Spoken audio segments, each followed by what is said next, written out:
प्यारे बच्चों, आज हम लोग चर्चा करेंगे कि गोलीय तलों से किस प्रकार से परावर्तन की घटना होती है या प्रकाश का परावर्तन गोलीय तलों से किस प्रकार से होता है। Reflection of light from spherical surfaces. अब यहाँ पर देखिए, दर्पण को सबसे पहले समझ लेते हैं कि मिरर क्या है। मिरर चिकना और चमकदार तल होता है जिससे हमको परावर्तन की घटना प्राप्त होती है। साथ ही साथ आपको याद रखना है कि किसी भी दर्पण पर यदि प्रकाश की किरण आपतित होती है तो आपतित किरण की दिशा में परिवर्तन होता है। Means there will be change in the direction of incident light after reflection. परावर्तन के पश्चात उसकी आपतित किरण की दिशा में परिवर्तन हो जाएगा। फिर बात आती है कि दर्पण कितने प्रकार के होते हैं। तो दर्पण को हम दो प्रकार से कैटेगराइज कर सकते हैं, दो प्रकार से विभाजित कर सकते हैं। एक समतल दर्पण है और दूसरा गोलीय दर्पण है। जब बात करते हैं समतल दर्पण की कि समतल दर्पण क्या है, तो यहाँ पर होता क्या है, यहाँ पर सामान्य रूप से कोई समतल होता है और यह किसका होता है, यह कांच का होता है। कांच की कोई प्लेट लेते हैं और इस कांच की प्लेट पर सिल्वर की या एल्युमिनियम की पॉलिश कर देते हैं और प्लस यहाँ पर क्या करते हैं, रेड पेंट लगा देते हैं, तब यह समतल दर्पण में परिवर्तित हो जाता है। अब यहाँ पर देखिए, यहाँ पर समतल दर्पण के लिए इसके पीछे कांच का एक गुटका लिया या कांच का एक प्लेट लिया। कांच की प्लेट पर यह ग्लास प्लेट है, ग्लास प्लेट है और इसके पीछे हमने चांदी की या एल्युमिनियम की पॉलिश कर दिया और इसको प्रोटेक्ट करने के लिए इसके पीछे हमने क्या लगा दिया, रेड पेंट लगा दिया, लाल पेंट लगा दिया। इस प्रकार से समतल दर्पण का निर्माण हो जाता है। इसी प्रकार से जब हम गोलीय दर्पण की बात करते हैं तो यहाँ पर परावर्तक तल किसी खोखले गोले का और वह खोखला गोला कांच का होता है। किसी खोखले गोले का भाग होता है और इसका परावर्तक तल वक्र होता है। तो समतल में आप देखिए कि जब कोई समतल तल होता है तो समतल तल पर प्रकाश की किरण गिरने के पश्चात जो परावर्तन के नियम हैं, उन परावर्तन के नियमों का पालन करते हुए यह प्रकाश की किरण परावर्तित हो जाती है।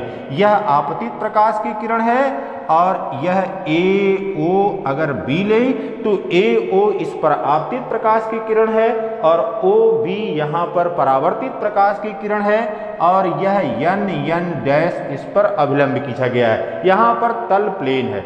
लेकिन गोलीय दर्पण के संबंध में आपको बताया कि गोलीय दर्पण में क्या है, यह किसी खोखले गोले का भाग होता है। यह इस प्रकार से एक खोखला गोला है और इसके कुछ भाग को ले लिया गया, इतना भाग ले लिया गया और पीछे जो भाग है या यहाँ पर जो उभरा हुआ भाग है, इस उभरे हुए भाग पर यदि हम सिल्वर की या एल्युमिनियम की पॉलिश कर दें और रेड पेंट कर दें तो अभी देखिए ये पूरा गोला था हमारा और इसी गोले का यह एक भाग है यम और यम डैश। ठीक है। अब इसमें परावर्तक तल कहाँ पर है, इसमें परावर्तक तल अब अंदर की तरफ है। देखिए यहाँ पर अब प्रकाश की किरण इस प्रकार से गिरेगी इस पर और जो भी इसके परावर्तन के नियम हैं, उन परावर्तन के नियमों का पालन करते हुए प्रकाश की आपतित किरण अपनी दिशा परिवर्तित कर लेगी।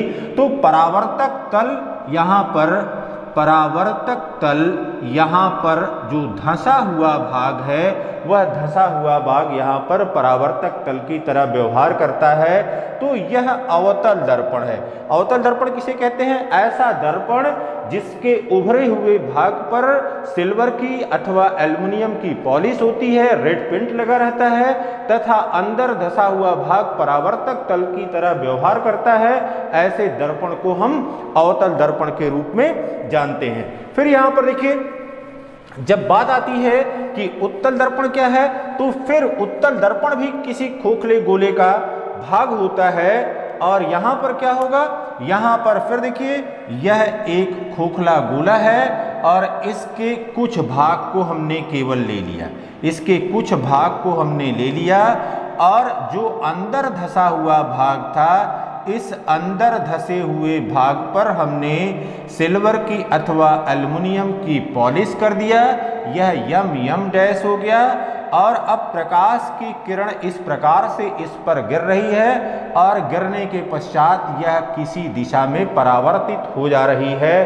तो यह दर्पण किस प्रकार का हो गया, यह उत्तल दर्पण हो गया। और उत्तल दर्पण में जो उभरा हुआ भाग है, उभरा हुआ भाग यह परावर्तक तल की तरह व्यवहार करता है। इसका परावर्तक तल उभरा हुआ रहता है और अंदर धसे हुए भाग पर हम एल्युमिनियम की या सिल्वर की पॉलिश कर देते हैं और साथ ही साथ इस पर रेड पेंट लगा देते हैं, तब यह उत्तल दर्पण की तरह व्यवहार करता है। गोलीय दर्पण से संबंधित जिन परिभाषाओं को या जिन पदों को हमको जानना है उसके संबंध में इस चित्र में आसानी से आप देख सकते हैं। हमने कहा कि कोई भी गोलीय दर्पण किसी खोखले गोले का भाग होता है तो उस गोले में एक केंद्र होगा जिसे हम वक्रता केंद्र कहते हैं।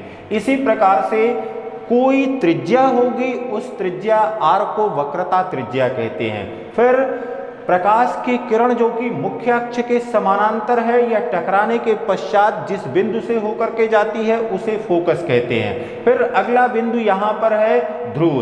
तो ये देखिए जो परावर्तक तल है उस परावर्तक तल का मध्य बिंदु ध्रुव के रूप में कहलाता है। तो यहाँ पर यम डैश गोली दर्पण है, C वक्रता केंद्र है, R वक्रता त्रिज्या है, P इसका ध्रुव है, F फोकस है और स्मॉल f यहाँ पर फोकस दूरी के रूप में है। तो यह अवतल दर्पण के संबंध में चित्र बनाया गया है और यहाँ पर यह उत्तल दर्पण के संबंध में चित्र बनाया गया है। तो इन पदों को या इन परिभाषाओं को आपको इसलिए जानना है क्योंकि अब जो इमेज फॉर्मेशन की प्रक्रिया होती है या लेंस फार्मूला की बात होती है तो इन पदों की जानकारी हमको आवश्यक है। तो अब इसमें कौन कौन से पद हैं जिनके बारे में हमको जानना आवश्यक है। पहला तो कि वक्रता केंद्र किसे कहते हैं या सेंटर ऑफ कर्वेचर किसे कहते हैं। फिर दूसरा होता है कि वक्रता त्रिज्या क्या होती है या रेडियस ऑफ कर्वेचर क्या होता है। फिर तीसरा यहाँ पर हमको पोल के बारे में या ध्रुव के बारे में जानना है कि पोल का क्या होता है या ध्रुव क्या होता है। फिर हमको मुख्य अक्ष की जानकारी होनी चाहिए, प्रिंसिपल एक्सिस किसे कहते हैं या मुख्य अक्ष किसे कहते हैं। इसी प्रकार से हमको फोकस मालूम होना चाहिए और साथ ही साथ फोकस दूरी मालूम होनी चाहिए, means focus and focal length के बारे में जानकारी होनी चाहिए। फिर अगली बात होती है कि दर्पण का द्वारक क्या होता है या अपर्चर क्या होता है। इन बिंदुओं को पूरी तरह से जब हम स्पष्ट कर पाएंगे या इनकी परिभाषाएं हमको स्पष्ट रूप से पता होंगी तो फिर इमेज फॉर्मेशन या लेंस फार्मूला या मैग्निफिकेशन की जब बात करेंगे तो वह बातें आपको अच्छी प्रकार से समझ में आएंगी। गोलीय दर्पण से संबंधित जो पहली परिभाषा है जिसके बारे में आपने जानना है वह है कि वक्रता केंद्र क्या होता है या सेंटर ऑफ कर्वेचर क्या होता है। कोई भी गोलीय दर्पण किसी खोखले गोले का भाग होता है, उसी के केंद्र को, जैसे यहाँ पर एक गोलीय दर्पण हमने लिया और यह गोलीय दर्पण का यह यम और यम डैश भाग यह परावर्तक तल की तरह व्यवहार कर रहा है। यहाँ पर देखिए कि यह किस रूप में है, यह है अवतल दर्पण के रूप में, यह अवतल दर्पण के रूप में है। अब यहाँ पर किसी न किसी केंद्र से इस वृत्त का निर्माण हुआ होगा या गोले का निर्माण हुआ होगा। तो यहाँ पर जो केंद्र है इस केंद्र C को ही हम क्या कहते हैं, इसका वक्रता केंद्र किसे कहते हैं। और यह किसी गोलीय दर्पण का भाग नहीं होता है, यह गोलीय दर्पण के बाहर स्थित होता है। देखिए यह परावर्तक तल यम और यम डैश इसका परावर्तक तल है और यह इसके बाहर स्थित है। इसका मतलब है कि यह दर्पण का भाग नहीं होता है। इसी प्रकार से यदि हम उत्तल दर्पण की बात करें, यह यम और यम डैश है और यहाँ पर अब परावर्तक तल अंदर की तरफ, जो अंदर की तरफ भाग है उसको हमने पॉलिश किया हुआ है, यह परावर्तक तल बाहर की तरफ है। तो अब यहाँ पर भी देखिए इसका भी एक केंद्र होगा और यह केंद्र भी कहाँ पर होगा, यह केंद्र परावर्तक तल के पीछे होगा।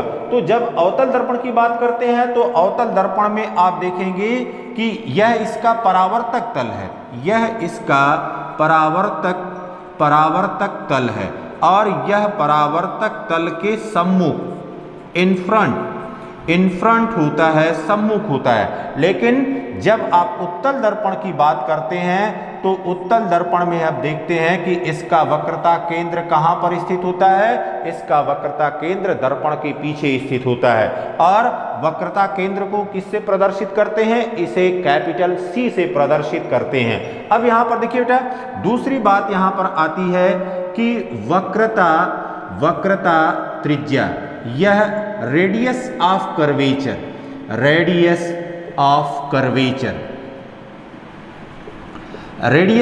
कर्वेचर क्या होता है।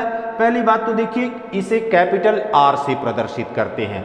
और आप ये देखिए जब हम किसी खोखले गोले का निर्माण कर रहे हैं तो इस खोखले गोले के निर्माण के समय हमने एक त्रिज्या लिया हुआ है और यहाँ पर यह इसका सेंटर है। तो जो गोला लिया आपने बनाया है, गोले की त्रिज्या यही क्या कहलाती है, यह R कहलाती है। और प्रकाशिक संदर्भ में यहाँ पर लिखते हैं कि वक्रता केंद्र C और ध्रुव P के बीच की दूरी, CP के बीच की दूरी, इसी को हम वक्रता त्रिज्या कहते हैं। अब हम समझते हैं कि ध्रुव क्या है और मुख्य अक्ष किसे कहते हैं। पोल क्या होता है, पोल का मतलब ये हुआ कि जो भी आपने परावर्तक तल लिया हुआ है उस परावर्तक तल का मध्य बिंदु यही क्या कहलाता है, परावर्तक तल का मध्य बिंदु, यह ध्रुव कहलाता है या पोल कहलाता है।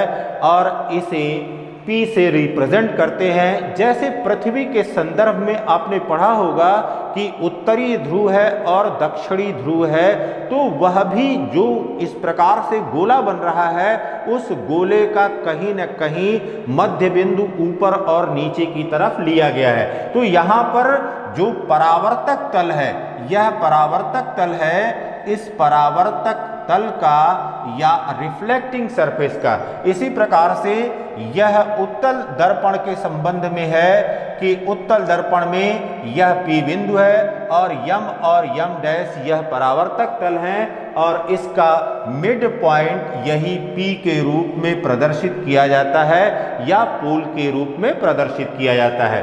फिर बात आती है कि प्रिंसिपल एक्सिस या मुख्य अक्ष किसे कहते हैं। किसी भी परावर्तक तल या किसी भी गोलीय दर्पण में ध्रुव और वक्रता केंद्र से होकर जाने वाली जो क्षैतिज रेखा होती है, उसी क्षैतिज रेखा को हम प्रिंसिपल एक्सिस कहते हैं। यहाँ पर एक्स पी सी वाई या सिंपली इसको एक्स वाई के रूप में प्रदर्शित कर देते हैं और यह क्षैतिज रेखा प्रिंसिपल एक्सिस होती है। और इसी के संदर्भ में हम बात करते हैं कि कोई वस्तु प्रिंसिपल एक्सिस के ऊपर है या कोई प्रतिबिंब प्रिंसिपल एक्सिस के नीचे है, क्योंकि प्रतिबिंब बनाने के लिए या प्रतिबिंब प्राप्त करने के लिए हमको रेफरेंस लाइन की आवश्यकता होती है। इसी प्रकार से यहाँ पर यह अवतल दर्पण के संबंध में है, यह अवतल दर्पण के संबंध में है और यह उत्तल दर्पण के संबंध में है। तो C और P से वक्रता केंद्र और ध्रुव से होकर के जाने वाली क्षैतिज रेखा को हम प्रिंसिपल एक्सिस कहते हैं। इस रेखा को अपनी आवश्यकता अनुसार आप आगे पीछे बढ़ा सकते हैं। अब यहाँ पर हम लोग अगले टर्म को समझते हैं जो कि फोकस योंग फोकस दूरी के रूप में है। फोकस दूरी क्या होती है या फोकस क्या होता है, सबसे पहले हमको फोकस के बारे में समझना है। यहाँ पर देखिए, यदि हमने एक अवतल दर्पण लिया हुआ है और इस अवतल दर्पण का परावर्तक तल अंदर की ओर है। यह दर्पण यम और यम डैश के रूप में प्रदर्शित है। यहाँ पर यह P बिंदु इसका ध्रुव है, यहाँ पर C इसका वक्रता केंद्र है। मुख्य अक्ष के समानांतर चलने वाली प्रकाश की किरणें, मुख्य अक्ष के समानांतर चलने वाली जितनी भी प्रकाश की किरणें हैं, परावर्तन के पश्चात एक निश्चित बिंदु से होकर के जाती हैं। जो भी प्रकाश की किरणें हैं, यह परावर्तन के पश्चात एक निश्चित बिंदु से होकर के जाती हैं और वही निश्चित बिंदु इसका फोकस कहलाता है या F कहलाता है। तो यहाँ पर देखिए एक ही निश्चित बिंदु F से होकर के यह प्रकाश की किरणें जा रही हैं। तो यदि कोई समानांतर प्रकाश किरण होगी, परावर्तन के पश्चात मुख्य अक्ष को जिस बिंदु पर काटती है वह बिंदु फोकस कहलाता है। और फोकस को हम किससे प्रदर्शित करते हैं? फोकस को हम F से प्रदर्शित करते हैं और सभी समानांतर किरणें F से होकर के जाएंगी। केवल एक किरण की बात नहीं है, अगर इस पर 10, 20, 50 किरणें हैं तो सभी किरणें यह फोकस से होकर के जाएंगी। यहाँ पर वास्तविक फोकस होता है। इस वास्तविक फोकस कहने का मतलब या रियल फोकस कहने का मतलब है कि यह वास्तव में मुख्य अक्ष को काटती हैं। अब यह प्रकाश किरणों को, सभी प्रकाश किरणों को एक ही बिंदु पर यह केंद्रित कर रहा है, इसलिए इसको कन्वर्जिंग मिरर कहते हैं या अभिसारी मिरर कहते हैं। अब फिर देखिए बेटा, P और F के बीच की जो दूरी होती है या ध्रुव और फोकस के बीच की दूरी, ध्रुव व फोकस के बीच की जो दूरी होती है उसे फोकस दूरी कहते हैं। इसे स्मॉल f से प्रदर्शित करते हैं। इसी प्रकार से यदि हम कोई उत्तल दर्पण लें तो उत्तल दर्पण के संबंध में यहाँ पर देखिए, उत्तल दर्पण के संबंध में अब यहाँ पर यह C है और यह X, P, C या Y के रूप में मुख्य अक्ष ले लिया। अब मुख्य अक्ष के समानांतर चलने वाली प्रकाश की किरणें अब ये अंदर नहीं जाएंगी क्योंकि यह परावर्तक तल उभरा हुआ है। तो अब यह परावर्तन के पश्चात किसी निश्चित बिंदु, अब ये देखिए ये प्रकाश की किरण फैल गई और जब इसको पीछे की तरफ बढ़ाते हैं तो यह पता चलता है या दिखाई देता है कि यह प्रकाश की किरण एक बिंदु से आती हुई प्रतीत हो रही है या यह फोकस बिंदु होता है जहां से यह प्रकाश की किरण आती हुई प्रतीत होती है। तो अब यहां पर क्या हो रहा है, जब उत्तल दर्पण पर प्रकाश की किरणें पड़ रही हैं तो यह प्रकाश की किरणें फैल जा रही हैं या यह डाइवर्ज जा रही हैं, इसीलिए इसको कहते हैं अपसारी। अपसारी का मतलब होता है फैलाने वाला। तो यह प्रकाश की किरणों को फैलाता है जिसके कारण यहाँ पर उत्तल दर्पण को हम अपसारी दर्पण भी कहते हैं या डाइवर्जिंग मिरर भी कहते हैं। यहाँ पर भी P और F के बीच की जो दूरी होती है उस P F के बीच की दूरी को या ध्रुव और फोकस के बीच की दूरी को हम फोकस दूरी के रूप में संदर्भ लेते हैं। अब यहाँ पर देख लीजिए बेटा, R बराबर होता है 2F के या F इज इक्वल टू होता है R/2 के। इसका मतलब हो गया कि फोकस दूरी R/2 के, फोकस दूरी वक्रता त्रिज्या की आधी होती है। तो यह दोनों के लिए सत्य है, चाहे आप उत्तल दर्पण लें या अवतल दर्पण लें, यह दोनों के लिए सत्य है। फिर बात आती है अगली कि इसका अपर्चर क्या होता है या दर्पण का द्वारक क्या होता है। अब देखिए बेटा, यहाँ पर जब हम दर्पण ले रहे हैं, चाहे जो भी गोलीय दर्पण ले रहे हैं, उत्तल ले रहे हैं या अवतल ले रहे हैं, यम और यम डैश को संदर्भित कर रहे हैं कि यही परावर्तक तल है और प्रकाश किरणों का केवल इसी भाग से, यम और यम डैश भाग से ही हमको परावर्तन की घटना प्राप्त होगी। या अगर हमने उत्तल दर्पण लिया है तो उस उत्तल दर्पण में भी केवल इस यम और यम डैश से यह परावर्तन की घटना हमको प्राप्त होगी। इसके बीच में यहाँ यम और यम डैश के बीच में यदि प्रकाश की किरण गिरती है तभी हमको परावर्तन की घटना प्राप्त होती है। यदि प्रकाश की किरण इससे बाहर चली जाती है या इससे नीचे आ जाती है तब उस दशा में परावर्तन हमको नहीं मिलता है। तो यही द्वारक